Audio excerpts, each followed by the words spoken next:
KGW News at 11. Hey everybody, thanks so much for being here tonight. I'm Galen Edlin. We begin with downtown Portland. It is beginning to see more activity after a rough couple of years, and some new businesses are opening while others are reopening after the protests and pandemic. Our Art Edwards is in downtown tonight to share some progress. Hey Art. Art, you're on. Well, we are starting to see some changes here in downtown Portland. We saw a lot more people downtown today. And also some of the business owners we talked to say they're starting to feel some optimism after some very tough times. Martin Monago has his food cart named El Pilon on Southwest 2nd near Pine. He rode out the protests in downtown Portland and the pandemic. He's not the only business to do that. The Boo Ranco Cafe nearby survived by being flexible.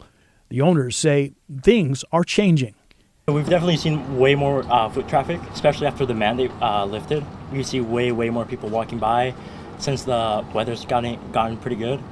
Way more people have come out, and just sales have increased quite a bit.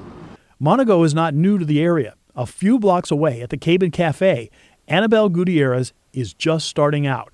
She opened a month ago and serves Cuban and Mexican food. Gutierrez decided now was the time to pursue her dream of owning a restaurant. What's happened in the last couple of years didn't stop her. I was not really nervous. I was just like, actually, if anything is going to happen, it's going to happen anywhere. Bad situations, they're everywhere. It doesn't matter where you are. You just have to stay focused on what you want and reach your goals. There is a feeling now that things are changing in Portland. Last summer, before we moved here, it kind of felt like a ghost town with everything boarded up, very few people. Felt a little bit post-apocalyptic. Yeah, so definitely feels more revitalized. Oh, they aren't the only people who are saying that it feels a little bit more revitalized downtown. The hope is from people who are just spending time downtown having fun, and from those business owners, is that this trend will continue. Back to you. Wishing them lots of luck. Art Edwards in downtown for us tonight. Thank you, Art. A 14-year-old is recovering tonight from being shot in northwest Portland this afternoon, and the shooter, police say, is still out there. Officers responded to 6th and Broadway and found the child bleeding. They quickly applied a tourniquet until paramedics could arrive, and the teen was taken to the hospital and is expected to be okay. Police say the shooter, though, took off before they arrived, so anyone with information is asked to contact Portland police. Officials with Clark County Fire say at least one person is dead from a fire in a commercial building yesterday. This was near Northeast Horton Drive in Woodland. Crews arrived to find one person dead outside the building. An investigation shows the victim was working to put new floors in that building. The person was so badly burned, too, fire crews could not tell how old they were. Crews are now working to find out how that fire started. And a Vancouver family is safe from a big fire today. This was on West 33rd and Northwest Kaufman Avenue this evening. Crews arrived to a detached garage fully engulfed that even spread to the main house. The homeowner told firefighters everyone inside escaped safely, and crews got the flames out in about 30 minutes. Well, as Ukrainian forces take back areas surrounding Kyiv, thousands of people are still fleeing the country and trying to get documents needed to enter the United States. We're sleeping and bombs, and our babies are so small, so we need to wake up them, get dressed and run to a more safe place. Just so scary. Now, those are just two of the people trying to come here after the White House promised to take in 100,000 refugees. They're standing in long lines hoping to get documents like visas for their loved ones. In countries bordering Ukraine, U.S. embassies are inundated. In Poland, the wait for a visitor visa appointment is 125 days. In Hungary, 225. In Moldova, at least 10 months. And not everyone with an appointment will even get approved. Those with U.S. relatives are more likely to get an immigrant visa, and at least one ambassador is working to speed up the process.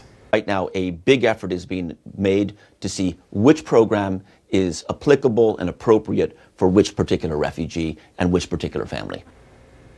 Those applying to come as visitors may get rejected if they can't prove they plan to return. Now, while refugees look to travel to the U.S., Portland-based Mercy Corps is expanding services for those staying in Europe. Craig Redmond is the vice president of that nonprofit. He just got back from spending a week in Ukraine.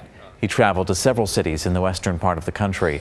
The violence was limited there, but Western Ukraine is full of millions of people who have escaped war raging to the east.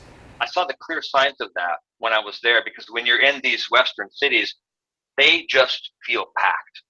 And you get a sense of, the burden that places on infrastructure and resources in those cities. Mercy Corps says it's fighting to help those who are still trapped in Ukraine.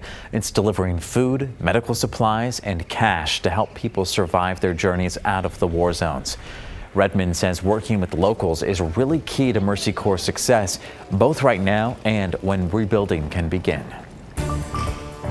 Back locally now, friends are remembering the lives lost in a crash in Salem and raising issues about homelessness and safety.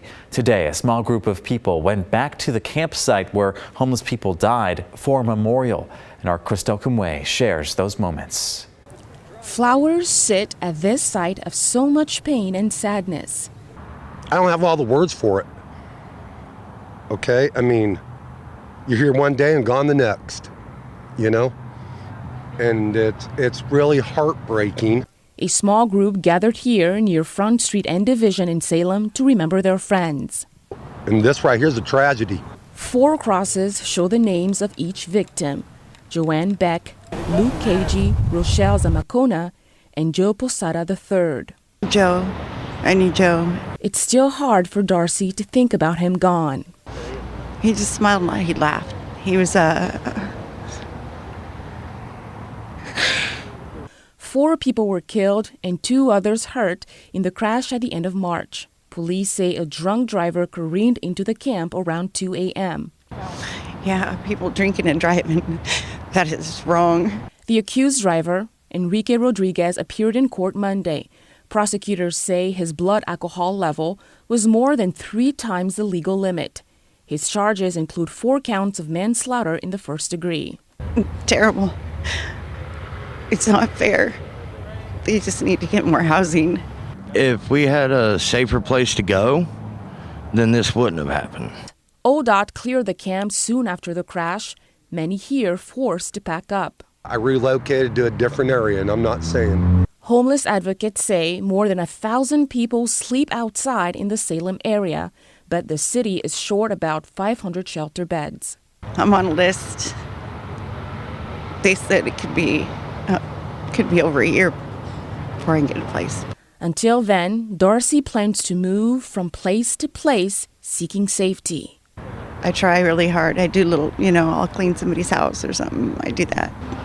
It's hard to get a job when you can't take a shower every day. Feeling for Darcy in that community there. That was Christelle Kumwe reporting. Now back here in Portland, we're talking solutions through some of those challenges. Volunteers are working to address racial disparities and malnutrition. We're trying to grow the herbs out that we make in our meals. And from our hands to our communities. That was Laquita Landford there with Afro Village PDX. It's a small team working on this community farm space on Southeast 139th and Stark. She has a lot of goals with that space and her movement, but the idea really started with the intent to give back to people impacted by systemic inequities.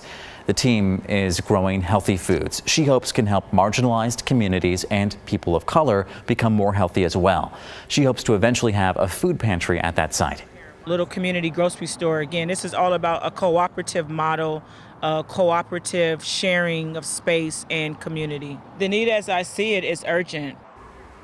She says many marginalized communities tend to have less access to good nutrition, which then, of course, impacts other health outcomes.